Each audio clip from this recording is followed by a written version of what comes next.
I'm Whitney, 29 years old, and last April my mother tried to sell my wedding day to my cousin, without bothering to ask me first. Picture this: 47 missed calls lighting up a phone screen at 3 in the morning, a 14-page spreadsheet totaling $83,247, and me, standing barefoot on a beach in the Maldives in a white chiffon dress, salt air in my hair, my husband's hand in mine, while 200 guests back in Portland, Oregon, stared at an empty ballroom and wondered where the bride had gone. That all happened between March and June of last year, and I promise you, every dollar and every detail matters. Before I walk you through it, if this story hits home for you, take a second to hit like and subscribe, but only if you genuinely want to. And while you're at it, drop a comment telling me where you're watching from and what time it is where you are. I'd love to know.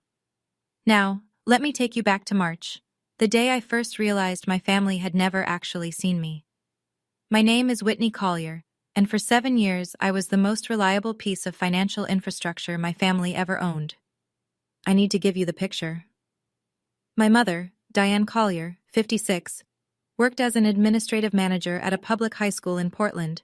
Solid job, about $54,000 a year. Her older sister, my Aunt Lorraine Holloway, 61, had always been the matriarch of the extended family. Whatever Lorraine decided, Diane followed, and whatever Diane needed, she came to me. It started small. In 2017, the year I landed my first real position as a financial analyst at Hargrove and Ellis Consulting, Mom called about a leaky roof, $400. Then it was $600 for an insurance gap, then $8,500 for a down payment on my cousin Megan's car. She needs it for work, Whitney, you know how it is. Then $12,000 to remodel Mom's basement, then $7,200 for my younger brother Tyler's certification program. He was 20 at the time, and Mom swore the community college wouldn't hold his spot without a deposit by Friday. Every single time I hesitated, the playbook ran like clockwork. Phase 1. Tears. You're the oldest, I have no one else to lean on. Phase 2. The cold shoulder. Radio silence for days, sometimes a full week. Phase 3. The conference call. Lorraine would dial in with that low, disappointed voice. Whitney, sweetheart, your mother is heartbroken. Is money really more important than family? 3 phases, 100% success rate, 7 years running. Somewhere around January 2019, I started logging every transfer, every Venmo, every check in a private Excel spreadsheet. Habit of the job, I told myself. I'm an analyst. I track numbers. It wasn't revenge. It wasn't even a plan. It was the only place where the truth existed exactly as it happened, down to the penny. I had no idea that spreadsheet would eventually blow my family apart. If I was the family's silent ATM, my cousin Megan Holloway was its golden trophy. Megan was 28, a year younger than me, Aunt Lorraine's only daughter. She worked freelance marketing gigs. Income unpredictable, maybe $35,000 a year on a good year. But you'd never guess that from her Instagram. 12,000 followers, curated brunches, boutique hotel lobbies, outfit of the day posts with captions like, "Living my best life." She looked like a woman pulling in 6 figures, and our family treated her like one. At every holiday dinner, every birthday gathering, Megan was the sun. Mom would nudge me under the table. See how Megan works a room? You should try that sometime. Aunt Lorraine once said, in front of 8 relatives, Megan has real style. Not everyone does, and that's fine. She looked directly at me when she said, not everyone. Here's the moment that branded itself into my memory. Thanksgiving 2023. I paid for the entire event, venue rental, catering, decorations, $3,200. When Aunt Lorraine stood to give thanks, she smiled at my mother and said, Diane, thank you for putting this beautiful evening together. Not a glance my way, not a syllable of my name. I sat there holding my fork and smiled because that was what I'd been trained to do, Nathan noticed. We'd been dating about a year by then, and on the drive home he turned the radio down and said quietly, Did you catch that? Nobody said thank you to you. I had caught it. I'd been catching it for years. I just hadn't admitted what it meant. There's one more thing about Megan you need to know, and I wouldn't learn this detail until later that winter. She was carrying $31,000 in credit card debt. Keep that number in your pocket. It'll explain everything that comes next. In October 2024, Nathan Brennan asked me to marry him. He did it at Pittock Mansion, that gorgeous overlook above Portland where you can see the city, the river, Mount Hood if the sky's clear. He'd packed a thermos of my favorite Earl Grey, and when he knelt on the damp stone, he didn't give a speech. He just said, "Whitney, you're the first person who doesn't need a reason to be loved. Will you let me prove that every day?" I said yes before he finished the sentence. Nathan was 31, a software engineer at a fintech company downtown, pulling in about $118,000 a year. Steady, practical, protective without being pushy. He was the first person from outside the Collier orbit, and because of that, he could see the pattern I'd been too deep inside to recognize. We chose Ridgewood Estate, an elegant venue just outside Portland, capacity 200, ivy-covered stone walls, exactly the kind of place I'd scrolled past for years thinking, that's for other people. The full package came to $28,000. We signed the contract in November 2024, put down a 50% deposit of $14,000, and the coordinator, Jill Pemberton, meticulous, mid-40s, the kind of woman who triple-checks seating charts, walked us through every clause. I remember her tapping Section 7.2 with her pen. If you cancel at least 8 weeks before the event date, we refund 80% of the deposit. I nodded politely. Why would I ever need that? This venue was the first significant amount of money I had ever spent on myself without asking anyone's permission. When I told Mom, she said, "Oh, congrats." Aunt Lorraine's first question was, "How many people does it hold?" Megan commented on my Instagram announcement. One word, cute. One word, after everything I'd paid for. One word. March 12th changed everything. Nathan and I had set up a shared email for wedding planning, one inbox for vendor quotes, RSVPs, fabric swatches, all of it. That Wednesday evening, Nathan was scrolling through confirmations from the florist when he stopped mid-scroll and said, "Whitney, come look at this." It was a forwarded message from Jill Pemberton. Her tone was polite but careful. "Hi, Whitney. I received an email from someone claiming to represent your family, requesting a second reception be added to your date. I wanted to confirm with you before making any changes. Please see the forwarded message below." Below Jill's note was the original email, from my mother. "Dear Jill, I'm Diane Collier, Whitney's mother and family representative. We'd like to add a second celebration for my niece Megan Holloway on the same date, sharing the ballroom and splitting costs. Whitney has agreed to this arrangement. Please send us a revised quote. Thank you." I read it 3 times. My vision tunneled. Whitney has agreed to this arrangement. I had agreed to nothing. Nobody had called me, texted me, or even hinted at this. My hands were shaking when I dialed Mom. She picked up on the second ring, breezy, like nothing in the world was wrong. "Oh, sweetie, I was going to tell you. Aunt Lorraine mentioned Megan just got engaged too, and the venue is so gorgeous, so we thought, why not share? You split $28,000, you only pay $14,000. It's a win for everyone. Don't be selfish about it." Don't be selfish. The woman who had taken $83,000 from me over 7 years was telling me not to be selfish about my own wedding.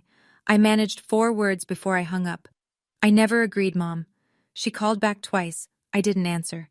That night I sat alone at the kitchen table, laptop open, the apartment dark except for the blue glow of the screen.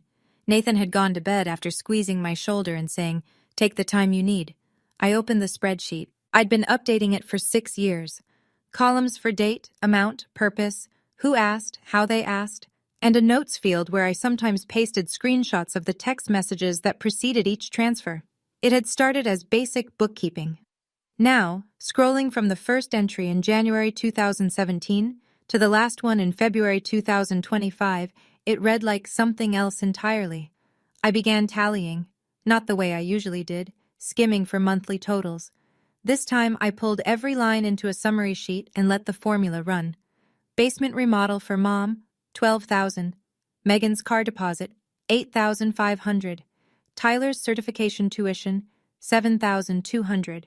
Thanksgiving and Christmas gatherings, 7 years running, averaging roughly $3,500 each year, $24,500. Grandpa's funeral expenses that nobody else offered to cover, $6,800. Aunt Lorraine's 60th birthday party, $4,200. And then the long tail of emergencies. A broken furnace, a parking ticket, a bridesmaid dress for Megan's friend's wedding that somehow became my bill, a dental crown for Mom, deposits and late fees and grocery runs and on, $20,047. The cell at the bottom turned bold, $83,247. I stared at it. Then I opened a second column. Amount family has spent on Whitney. And typed a 0. My birthday last year. No one called. No card. No text. No dinner. Mom forgot. I heard Nathan's footsteps behind me. He sat down, looked at the screen, and didn't say anything for a long time. Then quietly, "What do you want to do?" I didn't answer him. Not yet. The next morning, March 13th, I called Rosa Delgado. Rosa and I went back to undergrad. She was 33 now, a family law attorney with a small firm in Southeast Portland, the kind of friend who would pick up on the first ring at 7 a.m. and not ask why. I told her everything, the venue, the email, the 7 years, the number. She was quiet for about 10 seconds. Then she said, "Whitney, your mother impersonated your consent in writing to a third-party vendor. If Jill had acted on that email, you could have been on the hook for contract modifications you never authorized. That's not a family disagreement. That's misrepresentation of consent." The word misrepresentation landed in my chest like a brick. I'd spent my whole life calling it helping out. Rosa was calling it what it was. "Save everything," she said. "The forwarded email, the original, Jill's message. Screenshot your call log with your mother. And Whitney, whatever you decide for you, not for Diane." I hung up and made 3 calls in 40 minutes. First, Jill Pemberton. I confirmed the contract was untouched. Diane's email had triggered no changes because Jill, bless her professional instincts, had checked with me first. Then I told Jill I needed to invoke Section 7.2, cancellation before 8 weeks. The wedding date was June 14th. We were 13 weeks out, well within the window. Jill processed the request that afternoon. 80% of $14,000, $11,200 back in our account within 10 business days. Second, a resort in the Maldives I'd bookmarked months ago on a daydream scroll. Seaside Haven. 2-person beach ceremony package. Photographer, private villa. 3 nights. Total, $9,800. Third, Nathan. He answered, and before I could explain, he said, "Tell me when we leave." We booked flights for June 12th, Portland to Dubai to Malay. I told no one. 5 days later, on March 18th, I learned just how far ahead of me they'd been. A college friend tagged me in an Instagram story with a heart eyes emoji and the words "OMG double wedding?" I tapped through, confused, and there it was, Megan's story. A photo of a cream-colored invitation with gold foil lettering. Whitney and Nathan/Megan and Derek. June 14th, Ridgewood Estate. A double celebration of love. Megan's caption, 2 brides, 1 magical night. I zoomed in. The fonts were elegant. The layout was professional. These weren't mock-ups. These were printed invitations, the kind you order in bulk. And according to the comments rolling in under Megan's grid post, 150 of them had already been mailed. To friends, to extended family, to my co-workers at Hargrove and Ellis, to my boss. 150 people now believed I was happily sharing my wedding day with my cousin. 150 people had held that card in their hands and thought, "How nice, a double celebration." I called Nathan at his desk. He listened, then said, measured and calm, "They printed invitations before you said yes. That tells you everything you need to know about how they see you." He was right. In their version of reality, my agreement wasn't something they needed to obtain. It was something they assumed they already owned.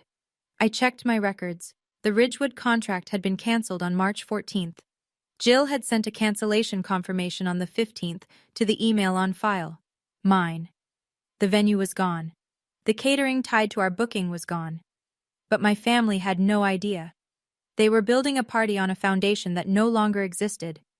Rosa's advice echoed, "Not yet, Maldives first, truth after," so I kept my mouth shut. And the clock kept ticking. March 22nd. The dress fitting.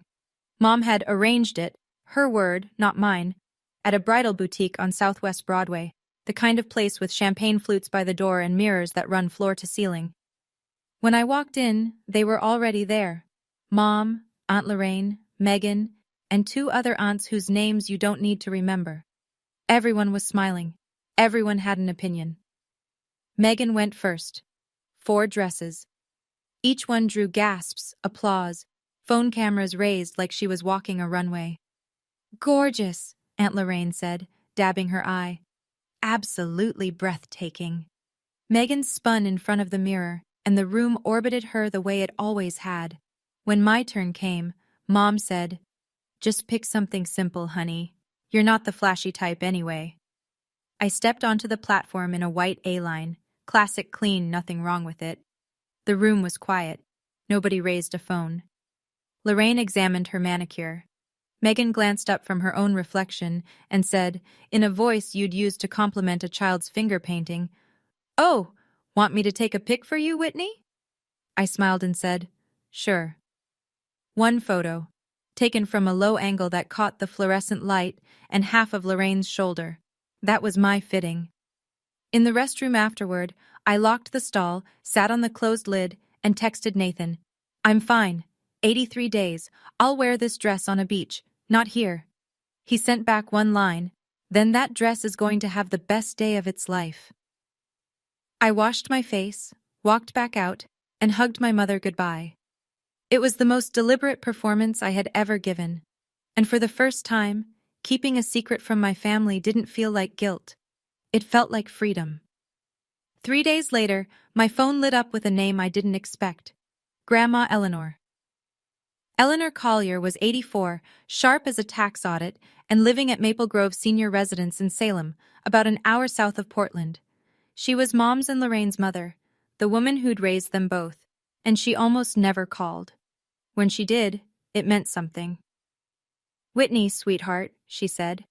Her voice was thin but steady, the way old oak sounds when wind passes through it. "I got a pretty invitation in the mail, your name and Megan's name, both on there. I just want to ask you one question." "Okay, Grandma. Are you happy about it?" I pressed the phone hard against my ear. In 29 years, through every holiday dinner and every silent bank transfer, and every time I smiled when I wanted to scream, nobody in my family had ever asked me that.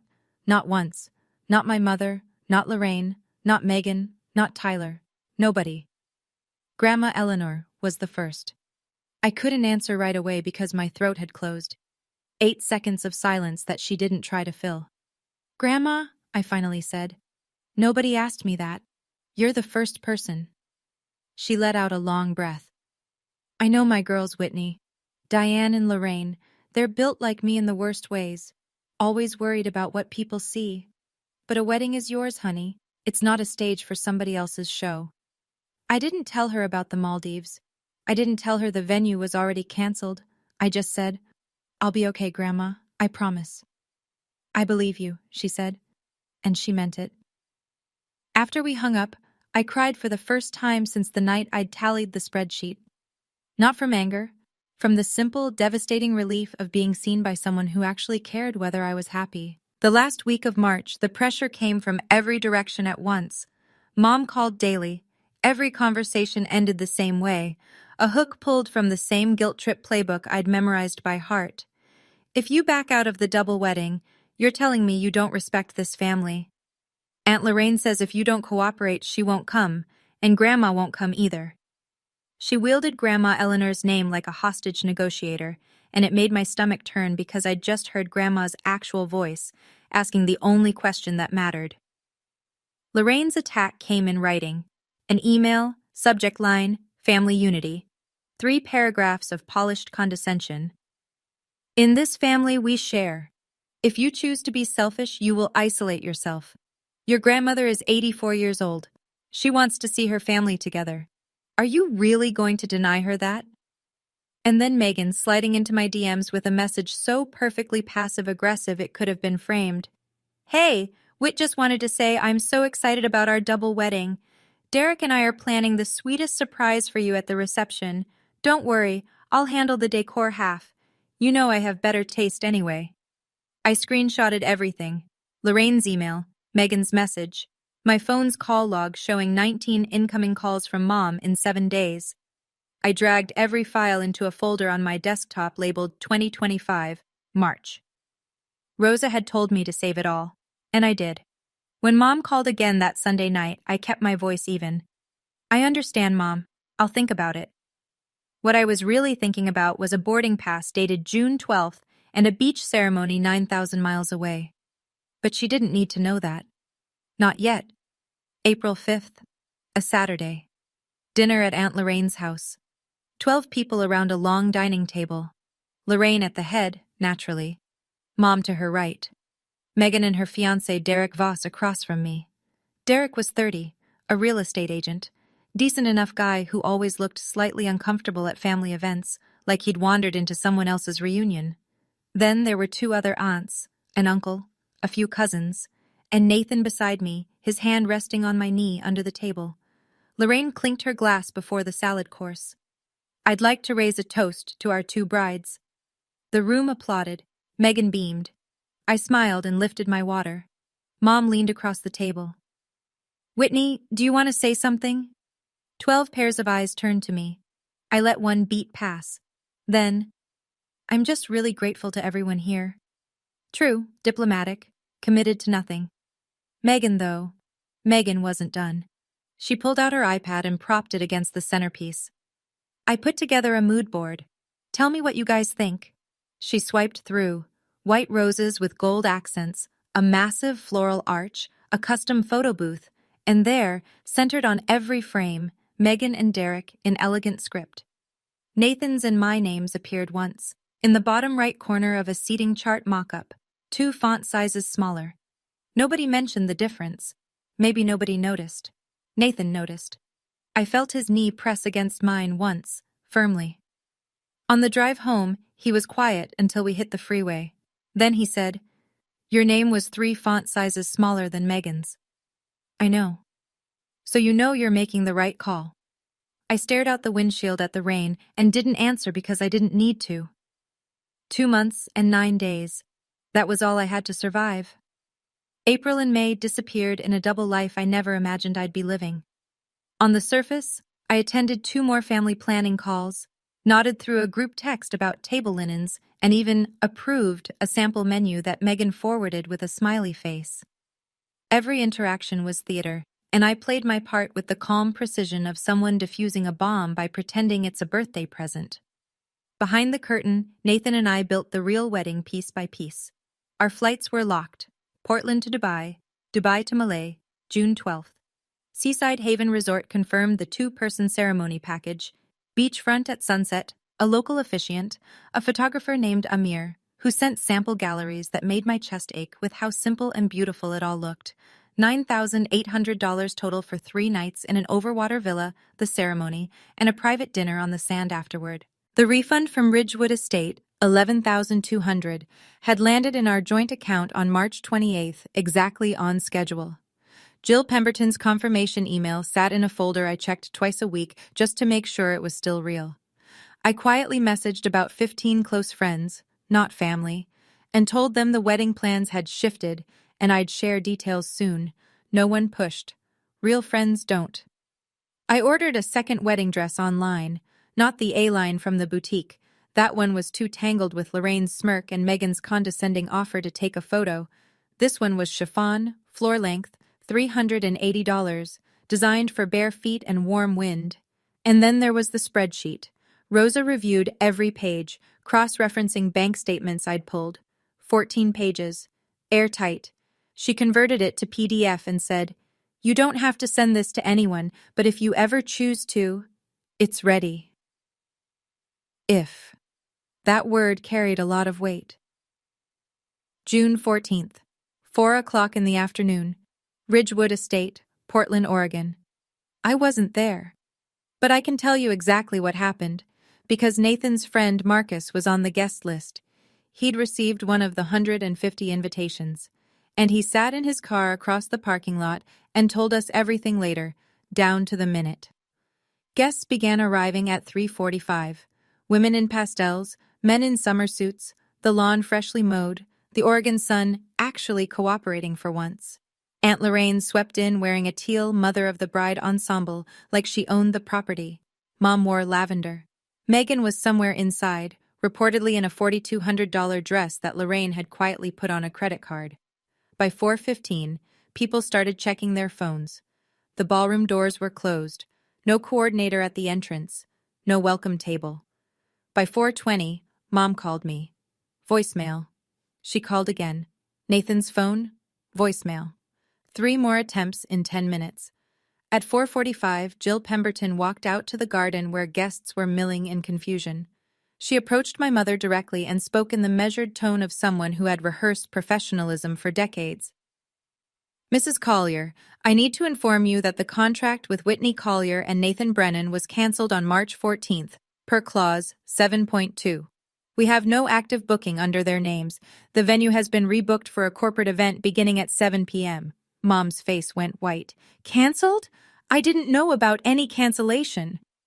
A confirmation was emailed to the address on file on March 15th, Jill said. You may want to check your spam folder. By 5 o'clock, 200 guests stood on a manicured lawn with no ceremony, no catering, no music, and no bride. Megan was inside in her dress, mascara streaking, Derek rubbing his forehead beside her. And the venue had given them 90 minutes to leave. Here's what I need you to understand about time zones. The Maldives is 9 hours ahead of Portland.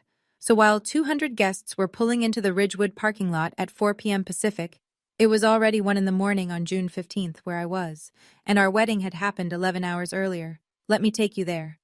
5:30 p.m. Maldives time, June 14th. The sun was low and copper-colored, throwing light across water so blue it didn't look real. I stood barefoot on white sand in the chiffon dress, the $380 one, and my toes sank with each small shift of weight. Nathan faced me in a white linen shirt and khaki pants, sleeves rolled to the elbow, no tie, no pretense. There were exactly 4 people present. Us, the officiant, a soft-spoken Maldivian man named Ismail who'd performed over 300 beach ceremonies, and the photographer Amir, crouching low to catch the light. Nathan's vows were short, and they wrecked me. You are not anyone's ATM. You don't need permission to be happy. From today, I'm your family, and our family will never run on guilt. Mine were shorter. I spent my whole life waiting for someone to ask what I wanted instead of telling me what I owed. You were the first person who asked. You're my home. After the ceremony, we ate dinner on the sand, grilled fish, coconut rice, a bottle of sparkling water, because neither of us needed champagne to feel drunk on what we'd done. At 7 p.m. Maldives time, 10 a.m., in Portland. I posted one photo to Facebook and Instagram. 2 people on a beach, golden light, no shoes. The caption, June 14th, 2025, just us. Just enough. No tags, no explanation. 6 hours before the chaos at Ridgewood even began.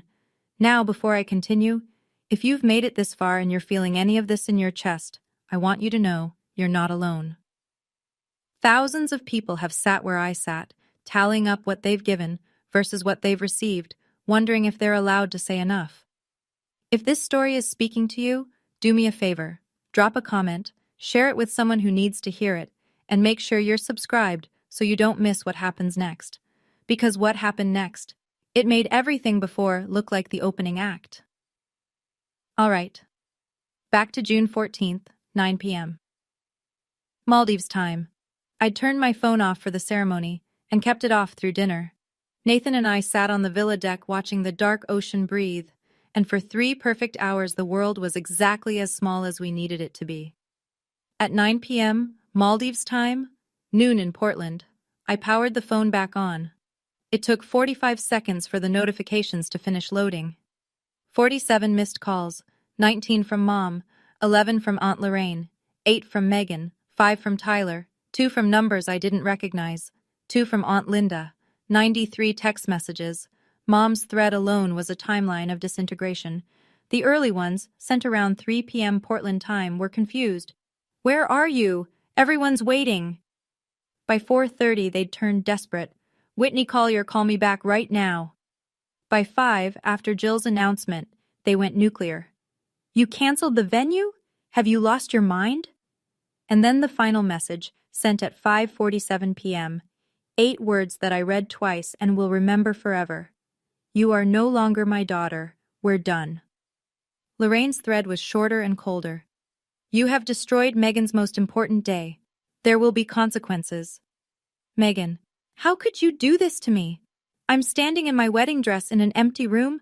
You ruined my life. Nathan read them over my shoulder. His jaw was tight, but his voice was steady. You don't have to answer tonight. Morning. I set the phone face down on the nightstand. The screen glowed through the wood for a few seconds, then went dark. I looked out at the ocean, and I want to be honest with you. I didn't feel guilty. I didn't feel triumphant either.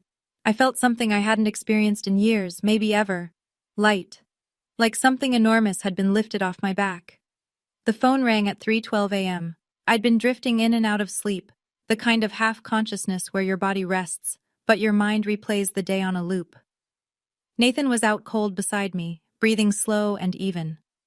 The screen lit up with Mom, and I watched it pulse 4 times before I picked up. She didn't start with hello. Do you have any idea what I went through today? 200 people, Whitney. 200 people staring at me like I'm a fraud. I wanted to disappear into the floor. Her voice was raw, ragged, the sound of a woman who'd been yelling for hours and was now running on fumes. I sat up in bed. I could hear the ocean outside the villa. Mom, I never agreed to share the venue. Oh, don't start. You sent an email to our coordinator pretending I'd given consent. You printed 150 invitations with my name on them without calling me once. You turned my wedding into Megan's stage. That's because you're selfish. Family shares. You make good money. What does it cost you to help? You want to know what it's cost me, Mom? $83,247. That's what I've given this family in 7 years. Would you like me to go line by line? Silence. 8 full seconds. I counted. Don't you dare throw money in my face, she said, but the volume had dropped. She wasn't yelling anymore. I'm not throwing anything. I'm reading a spreadsheet I've kept since 2019. Every dollar, every transfer, every text message where you asked. She hung up. I set the phone down, pressed my palms against my eyes, and breathed. Nathan's hand found mine in the dark. He didn't say a word. He didn't need to. I had said the number out loud for the first time, and she had no answer for it. The next morning, June 15th, 5 p.m. Maldives time, 8 a.m. In Portland, I opened my laptop on the villa desk, the Indian Ocean flat and turquoise behind the screen, and navigated to the Collier family group chat on Facebook Messenger. 24 members, every aunt, uncle, and cousin old enough to have an account. I typed slowly, editing twice before I hit send. I know everyone is angry. I understand. But before anyone judges what I did, I'm asking you to read the attached file. It's a record of every dollar I've spent on this family from 2017 to 2025. Every transfer, every receipt, every screenshot of a text asking for money. The total is $83,247. The amount this family has spent on me in the same period, $0. I'm not sending this to hurt anyone. I'm sending it because the truth deserves to exist somewhere other than my private hard drive. I attached the PDF. 14 pages. Rosa had reviewed it line by line against my bank statements before I left Portland. Page 1 was the summary, year-by-year totals, and a grand total in bold. Pages 2 through 13 broke it down. Date, amount, purpose, who requested it, and a thumbnail of the evidence, a bank transfer confirmation, a Venmo screenshot, a text message. Page 14 was a single table with 3 rows. Money. Whitney spent on family, $83,247. Money family spent on Whitney, $0. Number of times family said thank you, 0. I pressed send and closed the laptop. For 4 hours, nobody responded. I watched the read receipts tick upward. 5, 9, 14, 21. But the chat stayed silent. 21 people reading, not a single word typed. At noon Portland time, Aunt Linda broke the silence. Oh my God, I had no idea. 12:15. Uncle Greg. Whitney, I'm sorry, this is not okay. 12:30. Mom. You're airing family business in front of everyone. I will never forgive you for this. 12:32. Lorraine. Disgusting. You reduced everything to dollars and cents. But the rest of the chat stayed quiet. And in that silence, I heard something I'd never heard before from my family. The sound of people who couldn't argue with the math. The numbers started moving within 24 hours, and I tracked them the way I track everything, carefully. By the evening of June 16th, 8 of the 24 members had left the family group chat. Aunt Linda and Uncle Greg were among the first. 3 cousins I barely spoke to followed, then 2 of Lorraine's bridge friends who'd been added years ago and probably wanted no part of the fallout. The chat that once pinged with holiday planning and birthday reminders was hemorrhaging members like a lifeboat with too many holes. Megan scrubbed her Instagram. The double wedding story vanished. The grid post with the gold foil invitation, gone. But the internet has a longer memory than Megan planned for. Screenshots had already been shared in comment threads. Her follower count dropped from 12,000 to 11,400 in 48 hours. People were asking questions she couldn't answer. Then came the call I didn't expect. Nathan's phone buzzed on the second night. Derek Voss. Man, Derek said, and I could hear it in his voice. The queasy realization of someone discovering the ground beneath him isn't solid. I didn't know the full picture. Megan told me Whitney was totally on board with everything. I feel sick. Nathan kept it clean. I appreciate you reaching out, Derek. This isn't about you. Meanwhile, Mom posted a public status on Facebook. When your own child turns their back on family, you learn who really loves you. It collected 14 likes, 3 sympathetic comments. But 7 people asked what happened, and when someone, I still don't know who, shared the spreadsheet PDF in the thread, 4 of the 14 likes quietly disappeared. And then Tyler texted me. My little brother, 22 years old, a kid I'd paid $7,200 to put through a certification program. His message was 1 paragraph long, and it cracked something open in my chest. I didn't know it was this bad, sis. I'm sorry I never said anything. I wrote back. You don't owe me an apology. Just remember, don't let anyone do to you what they did to me. By June 17th, Megan tried the only playbook she knew, the victim narrative. She posted an Instagram story, long, text-heavy, no filter for once, that opened with, I've been going through something really hard and I just need grace right now. She talked about feeling blindsided and heartbroken without mentioning the forged email, the uninvited invitations, or the $31,000 in credit card debt that had made piggybacking on my venue so appealing in the first place. It might have worked if the spreadsheet hadn't already been circulating. Mutual friends, people who'd known both of us since college, left comments that were polite but pointed. Didn't you know the venue was booked under Whitney's name? And, the spreadsheet is all over the family group chat, Meg. Megan deleted the comments, but screenshots traveled faster than her thumbs. The real aftershock, though, was Derek. He didn't break up with her. But on June 21st, he told Megan the wedding was on hold, indefinitely. His reason, relayed to Nathan in a brief phone call. If your family lied to Whitney and let me believe she was fine with everything, what else don't I know? I need to understand what actually happened before I stand at an altar. They weren't over. But the trust was fractured, and Derek insisted on couples therapy before any new date would be set. Aunt Lorraine, predictably, blamed me. She called Aunt Linda and declared that I had sabotaged Megan's happiness. But Linda, quiet, overlooked Linda, sent Lorraine a private message that Whitney would only learn about weeks later. Lorraine, I read the spreadsheet. Whitney paid $4,200 for your 60th birthday party. Did you know that? Lorraine never responded. And Megan went silent on social media for 2 straight weeks, the first digital blackout in 5 years. For someone who'd built her identity on being seen, the silence said everything.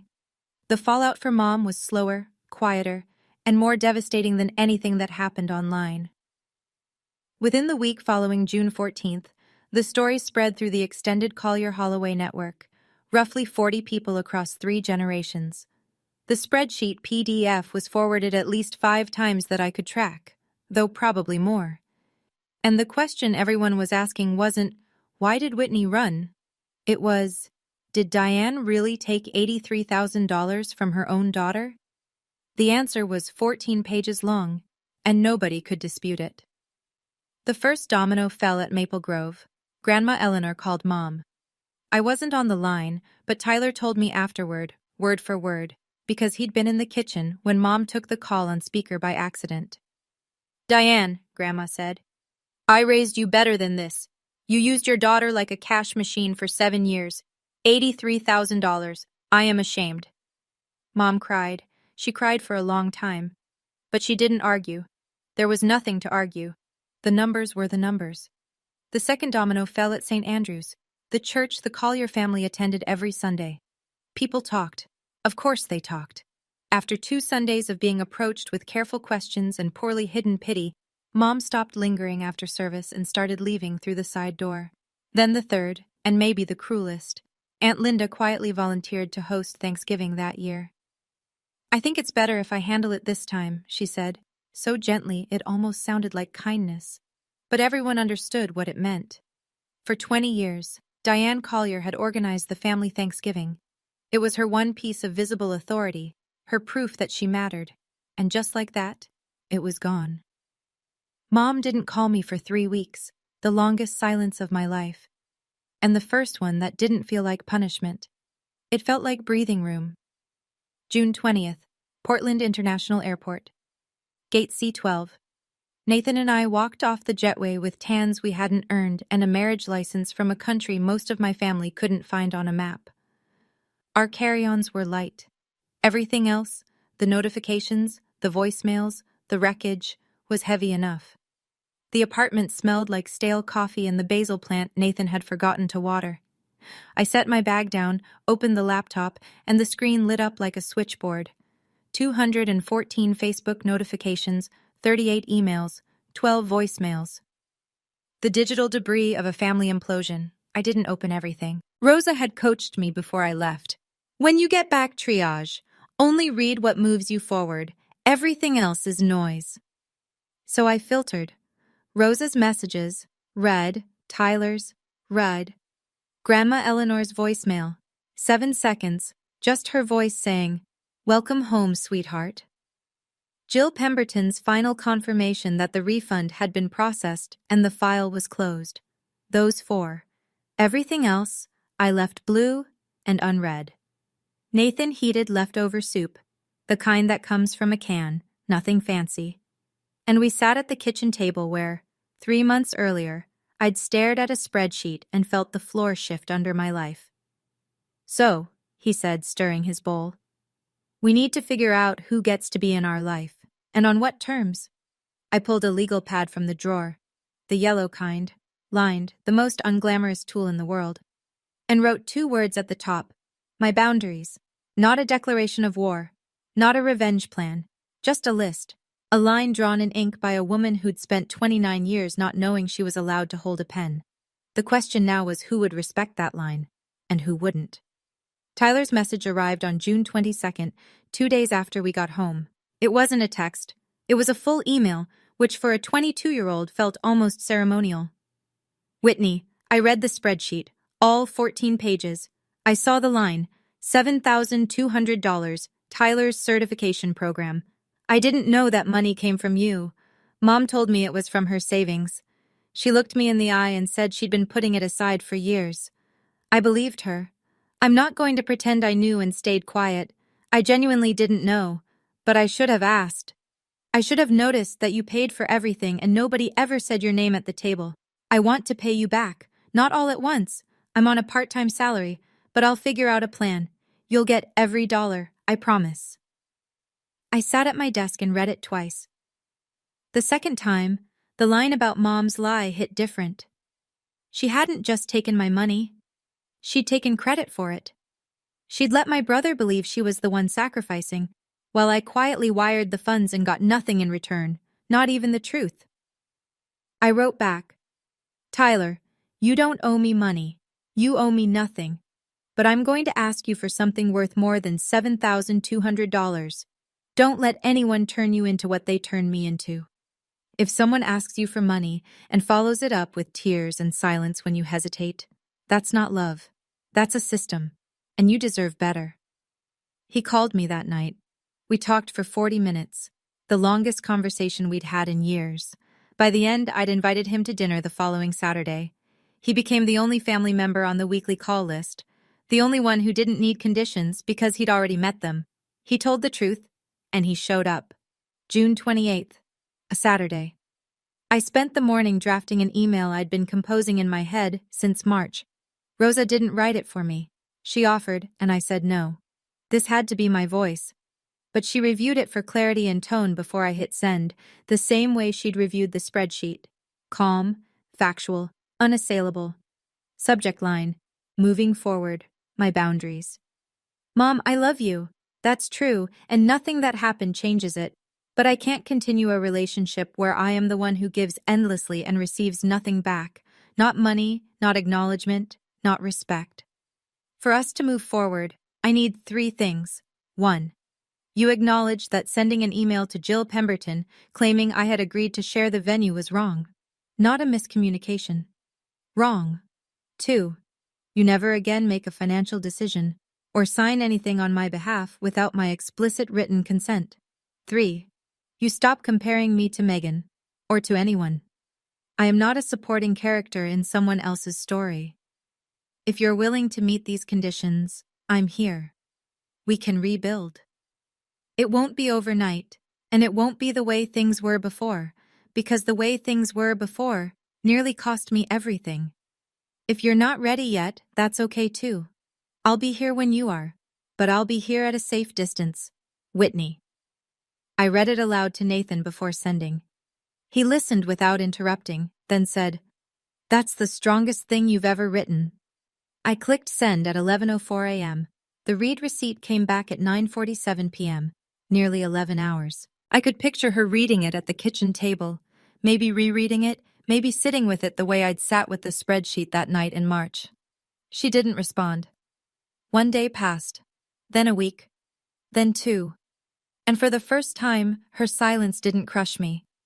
It just confirmed what I already knew.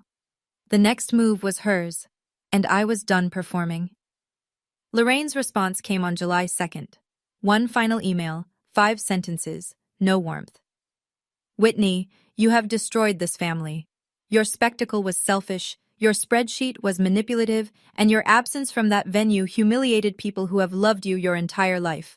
I have nothing more to say. Do not contact me again. I read it once, forwarded it to Rosa for the file, and didn't reply.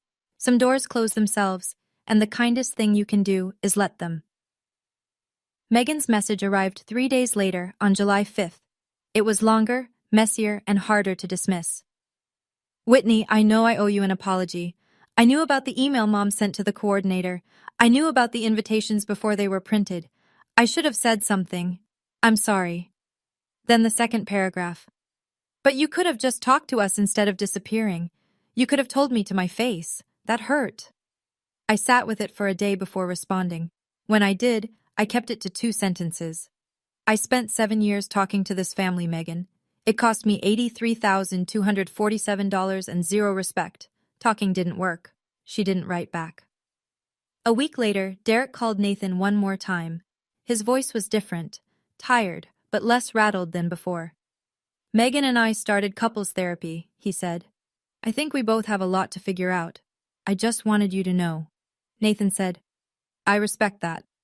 Good luck, man. When he hung up, I asked if he thought Megan would actually change. He shrugged. Maybe, maybe not. That's not your variable to solve. He was right. Lorraine would never see it. Megan might someday. And I was learning something I wish I'd understood a decade earlier. Healing doesn't require everyone to apologize. It only requires you to stop waiting for them to. July 19th. A Saturday evening. Our apartment. Nathan made pasta, garlic, olive oil, cherry tomatoes, the kind of meal that takes 20 minutes and fills the room with the smell of something honest. I tossed a salad. Rosa brought a bottle of red and a corkscrew because she said she didn't trust ours. Tyler showed up with a bottle of wine too, a $12 Pinot Noir, and handed it to me with a look that was half shy, half proud. Bought it with my own paycheck, he said, not from anyone else's savings. Hannah Park, a colleague from Hargrove and Ellis who'd become one of my closest friends in the past year, arrived with brownies. Marcus, Nathan's college roommate, the same Marcus who'd witnessed the Ridgewood disaster from the parking lot, brought garlic bread and a story about finding a bewildered catering truck circling the venue that evening with nowhere to unload. 6 people around a table meant for 4. Elbows touching, plates passed hand to hand, conversations overlapping in the way that only happens when no one is performing. Nobody mentioned Mom. Nobody mentioned Lorraine or Megan or the spreadsheet or the 200 guests or the Maldives. We talked about Marcus's new job, Rosa's impossible client, Tyler's plan to take night classes in the fall, the fact that Nathan had finally killed the basil plant beyond resuscitation. 3 hours, the easiest 3 hours I'd had in years. When everyone left and Nathan and I were rinsing plates at the sink, I looked at the table. Empty glasses, crumbs, a stain from where Tyler knocked over the salad dressing, and thought, this is 6 people. Not 24, not 200. 6. And every single one of them chose to be here. Total cost of the evening, $47. The cheapest family dinner I'd ever hosted, and the first one where I didn't pay alone. 5 weeks of silence, and then, on August 2nd, my phone rang. I was at the kitchen counter chopping peppers for a stir-fry. Nathan was on the couch reviewing code. The screen said Mom, and I stared at it for 3 full rings before I answered. Her voice was small. Not the furious rasp of the 3 a.m. call, not the weaponized grief of the guilt trips. Small. The way a person sounds when they've been sitting alone with something heavy and have finally decided to set it down. Whitney, I read your email. I've read it several times. Okay, Mom. I need you to know I don't want to lose you. A pause, a breath that shook. I'm not good at this. I know. Another pause. I could hear the clock in her kitchen, the one with the rooster face that had hung above the stove since I was 9. The email I sent to the coordinator, I shouldn't have done that. It was wrong. She said the word wrong like she was swallowing a stone. I convinced myself you'd come around, that you'd see it was for the best, but I should have asked you. I know that now. I leaned against the counter and closed my eyes. She hadn't addressed the comparisons. She hadn't acknowledged the invitations. She'd met one of 3 conditions, partially, with visible effort. Thank you, Mom. That matters. That's a start. Does that mean we can talk again? It means the door is open, but the conditions in my email still stand, all 3, and I won't remind you again. You already have them in writing. She was quiet for a moment. Then, okay. We talked for 4 more minutes about nothing. The weather, a neighbor's new dog. Ordinary words stretched carefully over extraordinary damage. After I hung up, Nathan looked at me from the couch. How do you feel? She apologized for 1 thing out of 3. It's not enough. But it's the first time she's used the word wrong about her own behavior in my entire life. I set the knife down. I'll take the crack in the wall. I'm not knocking it down for her. By mid-August, 2 months after the Maldives, I sat down and did what I do best. I ran the numbers. Not on my family this time, on myself.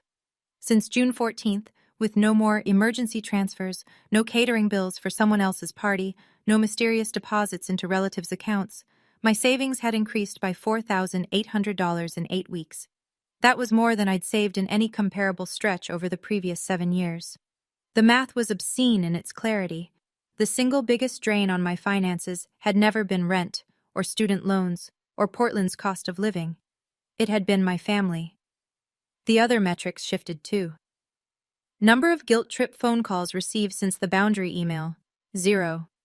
Number of stressful family dinners attended, 0. Number of evenings spent with people who actually wanted me at the table, 6. The pasta night, 2 weekend brunches with Rosa, a Friday movie marathon with Tyler at our apartment, and 2 date nights with Nathan where neither of us checked our phones. At work, something was changing that I could feel but couldn't name until my boss, Margaret, pulled me aside after a client presentation in early August. Whitney, I've noticed a real shift in you these past couple of months. More confident, more decisive, Whatever's going on, keep it up. 2 weeks later, the promotion came through. Senior financial analyst. Salary, $104,000. A $12,000 raise that felt like more than money. It felt like proof that when you stop pouring yourself into a hole, you start rising. Nathan and I sat down that weekend and set a new target. $60,000 for a down payment on our first house. At our current savings rate, free from the family tax, we'd hit it within 2 years. And then, on August 15th, Tyler sent a Venmo notification. $200. The memo line read, Installment 1 of 36, certification tuition. Thank you, sis. I stared at that memo line until the screen went blurry, and I didn't wipe my eyes because some tears you earn. On August 10th, I did something I hadn't done in years. I wrote a letter by hand, not an email, not a text. I sat at the kitchen table with a sheet of cream stationery Nathan had bought me as a just because gift, and I picked up a pen, a real one, blue ink, the kind that forces you to slow down and mean every word. Dear Grandma, you were the first person who asked me if I was happy.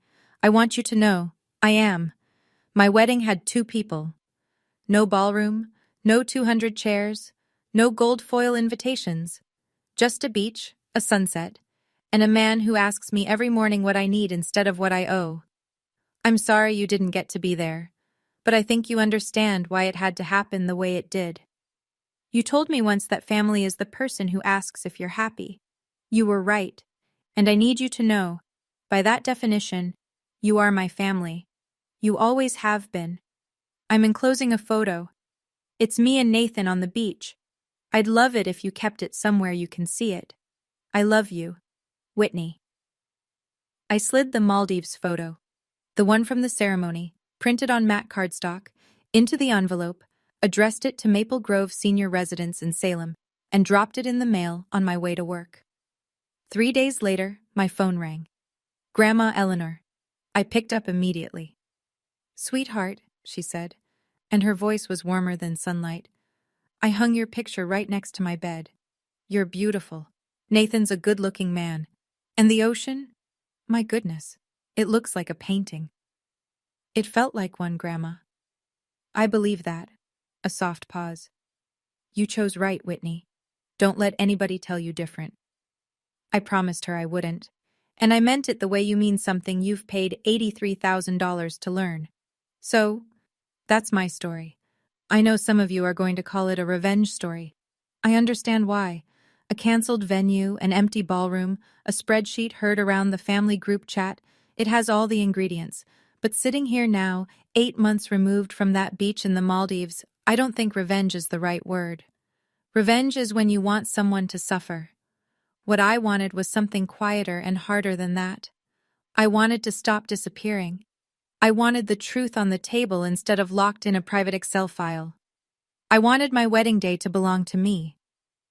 If any of this sounds familiar, if you're the person who picks up every check and never gets thanked, the one who drops everything when the phone rings and then wonders why no one calls on your birthday, the one who has been told your whole life that setting a boundary is the same thing as being selfish, then I need you to hear this.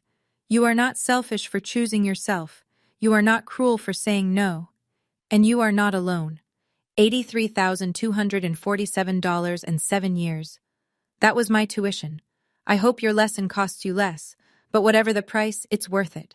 Because on the other side of that boundary, there's a table with people who actually want you sitting there. Trust me. I'm at mine right now. Here's my question for you, and I mean it. Drop your answer in the comments. If you were in my shoes, what would you have done? A. Cancel everything and fly to the Maldives the way I did. B. Confront the whole family at the venue in front of 200 people. Or C. Stay quiet and go through with it. I want to hear your answer. And if this story hit home, share it with someone who needs it today. There's another story waiting for you in the description. I think you'll feel that one too. Thank you for staying with me until the end. That means more than you know.